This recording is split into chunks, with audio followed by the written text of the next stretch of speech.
नमो नमः। अद्य वयं चतुर्थं पाठं पठामः।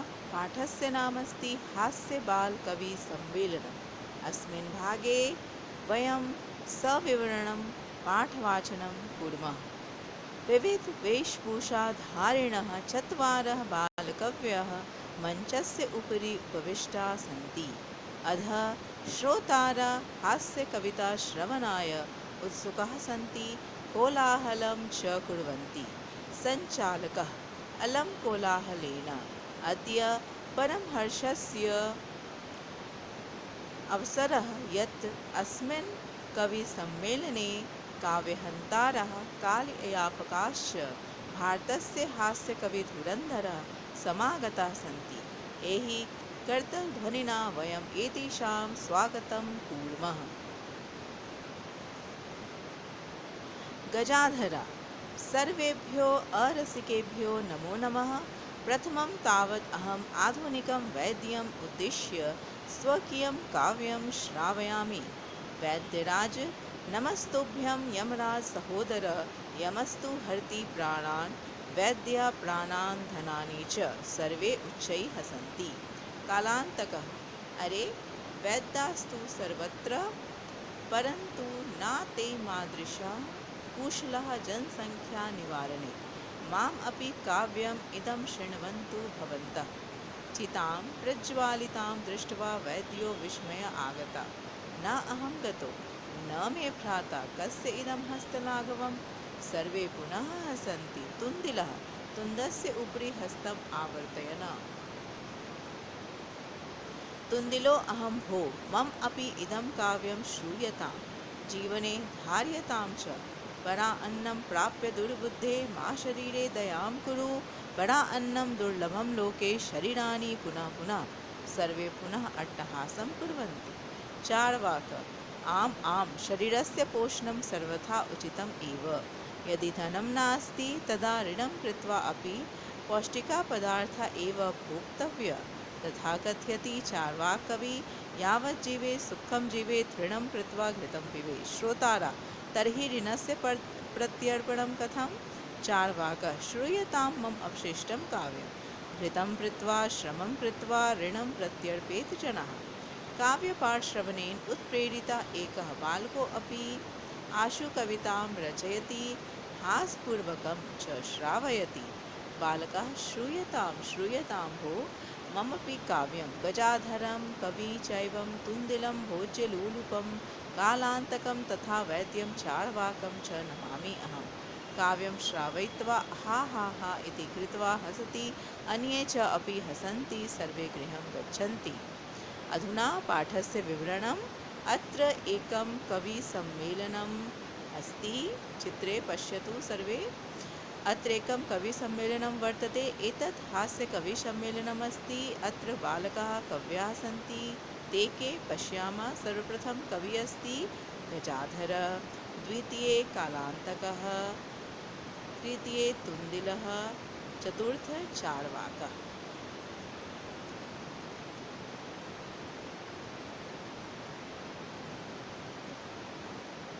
पाठस्य विवरणम्।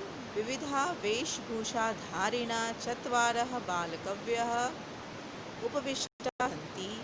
विविधा वेशभूषाधारिणा इत्युक्ते भिन्नभिन्नप्रकाराणि वस्त्राणि धृतवन्तः जनाः।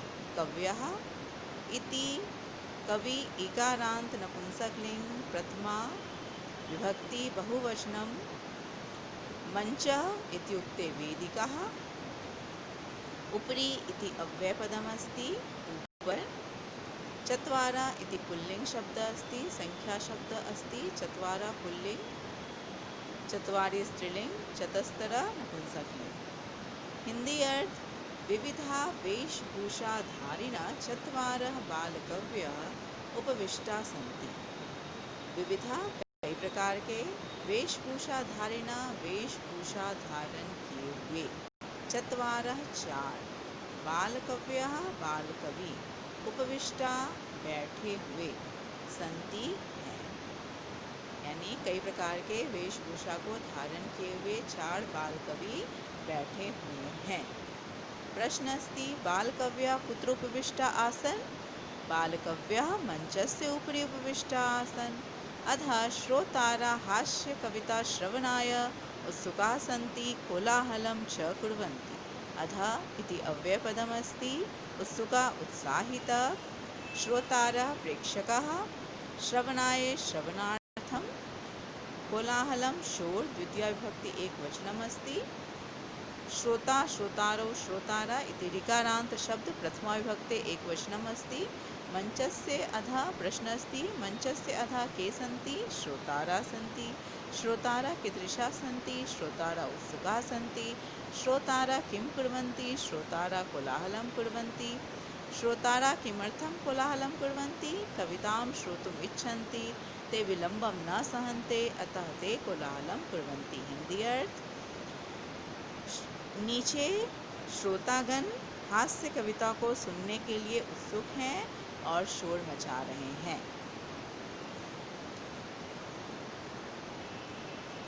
संचालकः अलं कोलाहलेन अद्य परं हर्षस्य अवसरः यत् अस्मिन् कविसम्मेलने काव्यहन्तारः कालियापाकश्च भारतस्य हास्यकविधुरन्धरः समागताः सन्ति। एहि करतलध्वनिना वयम् एतेषां स्वागतं कुर्मः। संचालक, हिंदी अर्थ: संचालक यानी सूत्रधार। अलम कोलाहलेन शोर बस करें, शोर पर्याप्त है। अद्य आज, परम बहुत ही, हर्षस्य खुशी का, अवसर है, यत् की, अस्मिन इस कवि सम्मेलन में, काव्यहंतारा काव्य को नष्ट करने वाले, कालयापाकश्च समय को यूं ही बर्बाद करने वाले, भारतस्य भारत के, हास्य कवि धुरंधरा हास्य कवि में प्रसिद्ध विशिष्ट, समागता सन्ति आए हैं। एही आइए, करतल ध्वनिना तालियों से, वयम हम लोग, एतेषाम इनका, स्वागतम कुर्मः स्वागत करें।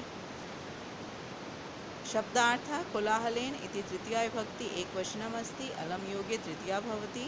अद्य इति अव्ययपदम् इत्युक्ते आज, परम अव्ययपदमस्ति इत्युक्ते अत्यधिकं। संचालकः सूत्रधारः, हर्षस्य इति षष्ठी विभक्ति एकवचनं। यत् इत्युक्ते की, अस्मिन् पदे इदं मूल शब्द सप्तमी विभक्ति एकवचनम् अस्ति। अस्मिन् इति पदे कवि सम्मेलने सप्तमी विभक्ति एकवचनं। काव्यहंतारा इत्युक्ते काव्यस्य विनाशकः। कालयापकश्च कालयापकः च कालस्य यापनं ये कुर्वन्ति। हास्यकविधुरन्धरा इत्युक्ते हास्यकविषु श्रेष्ठा। समागता समुपसर्ग गम धातु त प्रत्यय आगतवन्तः। एहि आगच्छ करतलध्वनिना करताडवादनेन। कुर्मः क्रीधातोः लट्लकारे उत्तम पुरुषे बहुवचनं। कुर्मः वयं कुर्मः, अतः क्रीधातोः लट्लकारे उत्तम पुरुषे बहुवचनं।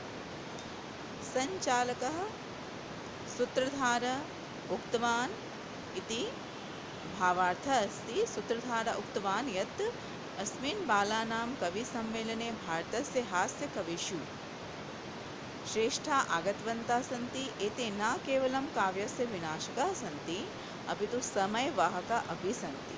काव्यहंतारा काव्यविनाशकाः च इति पदं व्यङ्ग्यरूपेण उक्तमस्ति। वयं सर्वे करताडनेन कवीनाम् अभिवादनं करणीयः, अतः कोलाहलं मास्तु। अद्य बहु प्रसन्नतायाः क्षणम् अस्ति। गजाधरः सर्वेभ्यो अरसिकेभ्यो नमो नमः। प्रथमं तावत् अहम् आधुनिकं वैद्यम् उद्दिश्य स्वकीयं काव्यं श्रावयामि।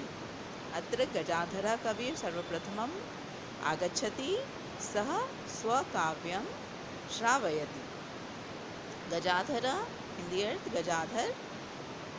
सर्वेभ्यो अरसिकेभ्यो यानी सभी नीरस जनों को, यानी सभी अरसिकों को, सभी नीरस जनों को नमो नमः, नमस्कार है। प्रथमम सबसे पहले, तावत तब तक, अहम मैं, आधुनिकम वैद्यम आधुनिक वैद्य को, उद्देश्य करके, स्वकीयम अपना, काव्यम कविता, श्रावयामि सुनाता हूँ। सर्वेभ्यः अरसिकेभ्यः नमो नमः इत्युक्ते सर्वेषां नीरसजनानां कृते मम नमस्कारः। चतुर्थी विभक्ति सर्वेभ्यः इति पदे चतुर्थी विभक्ति अस्ति, बहुवचनमस्ति इति विशेषण पदमस्ति। अरसिकेभ्यः अपि चतुर्थी विभक्ति बहुवचनमस्ति, विशेष्यं पदमस्ति। आधुनिकं द्वितीया विभक्ति एकवचनं विशेषणं पदम्। वैद्यम इति द्वितीया विभक्ते एकवचनं पुनः इति विशेष्यं पदमस्ति। आधुनिकं वैद्यम, आधुनिकं विशेषणं वैद्यम विशेष्यं। स्वीयं काव्यं स्वयस्य कवितां श्रावयामि क्रियापदम् अस्ति श्रुधातु उत्तमपुरुष एकवचनं। संचालकः किं वदति? संचालकः वदति अलं कोलाहलेन। अद्य कस्य अवसरः अस्ति? अद्य परमहर्षस्य अवसरः अस्ति। किमर्थं परमहर्षस्य अवसरः अस्ति? अस्मिन् कविसम्मेलने काव्यहन्तारः कालियापाकस्य हास्यकविधुरन्धरः समागताः सन्ति। गजाधरः प्रथमं कम् उद्दिश्य स्वकीयं काव्यं श्रावयति? गजाधरः प्रथमम् आधुनिकं वैद्यम् उद्दिश्य स्वकीयं काव्यं श्रावयति। पुनः पश्यतु। वैद्यराज नमस्तुभ्यं यमराज सहोदर, यमस्तु हरति प्राणान् वैद्या प्राणान् धनानि च। सर्वे उच्चैः हसन्ति। हिंदी अर्थ, वैद्यराज नमस्तुभ्यम, तुमको नमस्कार है। यमराज सहोदर, यमराज के भाई। यमस्तु हरति प्राणान, यम तो केवल प्राणों को हरते हैं। वैद्य प्राणान धनानि च, और वैद्य प्राणों को भी और धन को भी। सर्वे उच्चैः हसन्ति, सभी जोर से हंसते हैं। अत्र श्लोकः अस्ति, अन्वयः अस्ति। यमराज सहोदर वैद्यराज तुभ्यं नमः। यम तु प्राणान् हरति, परंतु वैद्य प्राणान् धनानि च हरति। हे यमराज सहोदर वैद्यराज तुभ्यं नमः। यमा तु प्राणान् हरति, वैद्य प्राणान् धनानि च हरति। अत्र वैद्यराज इति विशेष्यपदमस्ति, यमराज सहोदर इति विशेषणपदमस्ति। यमराज सहोदर इति संबोधनपदमस्ति। सहोदर इत्युक्ते भ्राता। तुभ्यं तव कृते नमः नमस्कारः, प्राणान् जीवनं। हरति इति हरणं करोति, उच्चै अव्ययपदम् उच्चस्वरेण। अत्र वैद्यस्य परिहासं करोति। वैद्यं यमराज सहोदर इति वदति। यमः मृत्युदेवता अस्ति, सर्वे जानन्ति। वैद्य तादृशा वा या इतोपि अग्रे अस्ति। कदाचित् वैद्यस्य चिकित्सा कारणातः रोगी मरणं प्राप्नोति, तथापि वैद्य धनं तु अवश्यं स्वीकरोति। तस्मात् उक्तं वैद्य प्राणान् हरति, धनम् अपि हरति। प्रश्न, कः यमराज सहोदरः अस्ति? वैद्यराजः। यमः किं करोति? यमः प्राणान् हरति। वैद्य किं किं हरति? वैद्य प्राणान् धनानि च हरति। पुनः पश्य। कालांतकः, अरे वैद्यास्तु सर्वत्र, परंतु न ते मादृशः कुशला जनसंख्या निवारणे। मम अपि काव्यम् इदं शृण्वन्तु भवन्तः। वैद्यास्तु, वैद्या तु, मादृशा मत्सदृशा, कुशला निपुणा, जनसंख्या निवारणे, जनसंख्यायाः निवारणे। मम अपि शृण्वन्तु, श्रवणं कुर्वन्तु। हिंदी अर्थ अस्ति कालांतक, अरे वैद्यास्तु सर्वत्र, वैद्य तो सभी जगह हैं, परंतु लेकिन न ते नहीं है वे, मादृशा मेरे समान, कुशल निपुण, जनसंख्या निवारणे, जनसंख्या के निवारण में। मम अपि काव्यम, मेरी भी कविता, इदम यह, शृण्वन्तु भवन्तः, आप सभी सुने। अत्र भावार्थः अस्ति, भो वैद्या तु प्रत्येकस्मिन् स्थाने सन्ति, परन्तु ते सर्वे जनसंख्या निवारणे मया सदृशा न सन्ति। अहं तु तस्मिन् निपुणा अस्मि। अहं तु जनान् मारयामि, जनसंख्या न्यूनीकरोमि। तेषां सर्वेषाम् एतादृशं सामर्थ्यं नास्ति। अतः भवन्तः माम् अपि काव्यं शृण्वन्तु।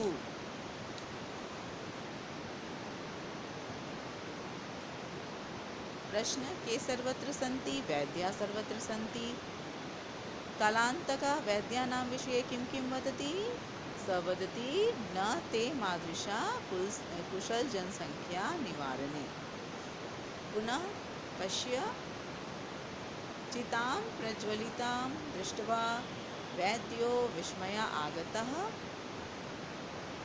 न अहं गतो न मे भ्राता, कस्येदं हस्तलाघवम्। अन्वयः अस्ति, प्रज्वलितां चितां दृष्ट्वा वैद्यः विस्मयम् आगतः।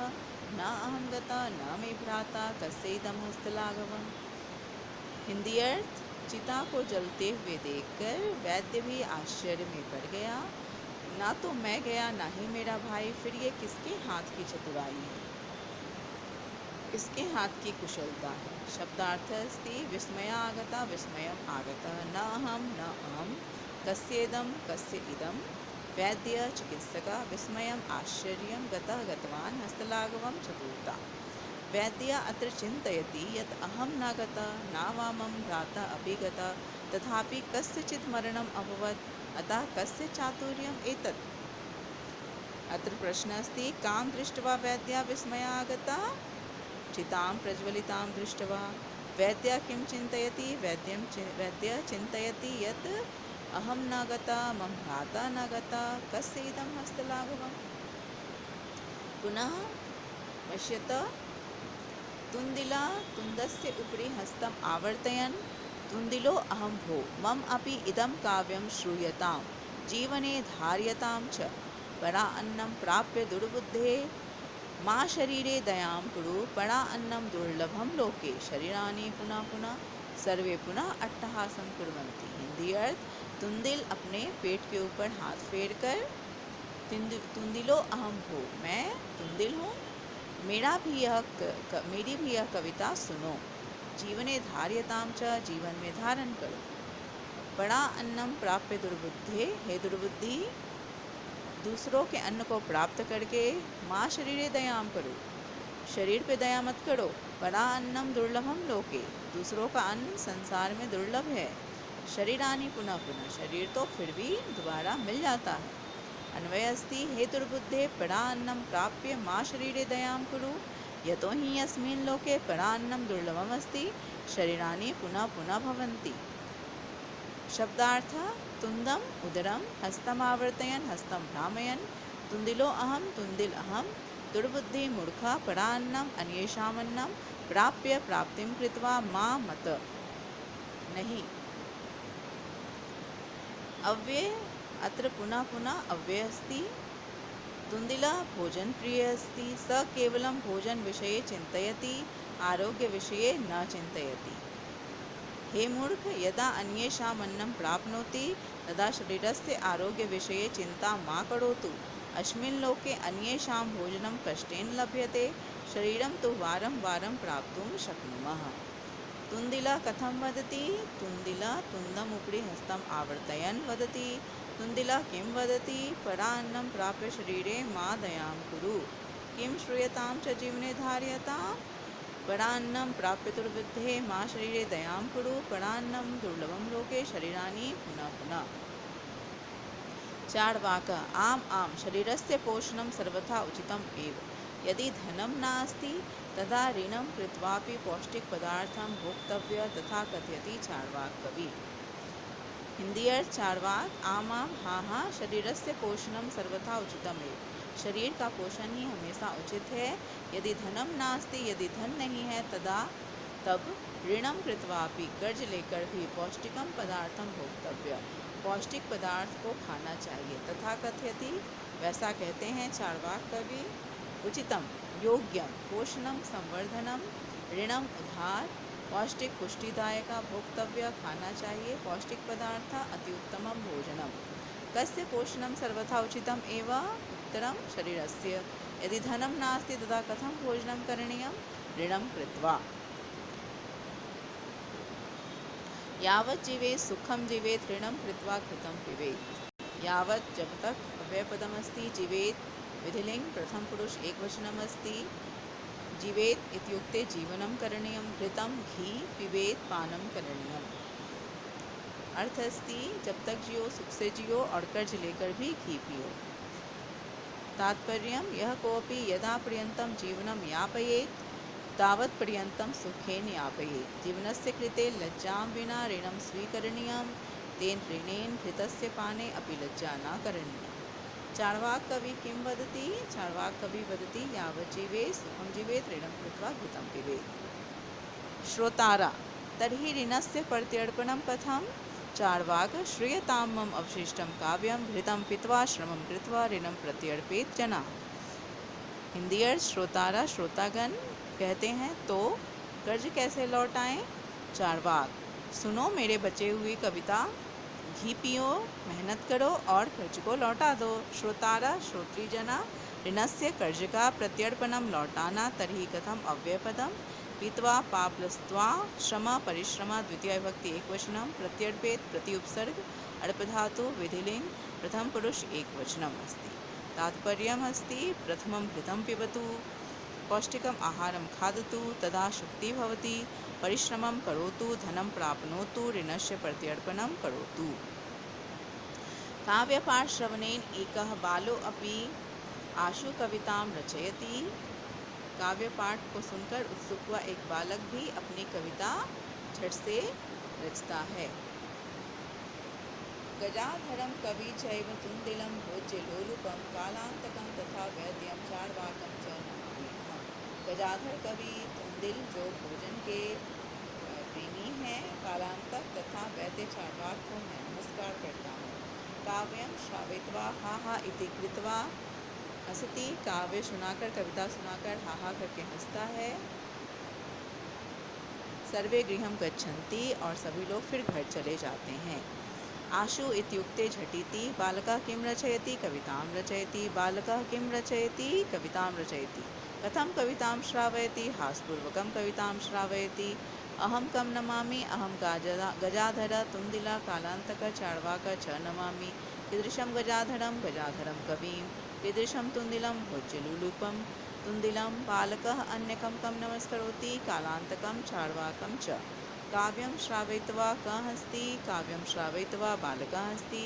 अन्ये किं कुर्वन्ति अन्ये च अपि हसन्ति गृहं गच्छन्ति च। धन्यवादः।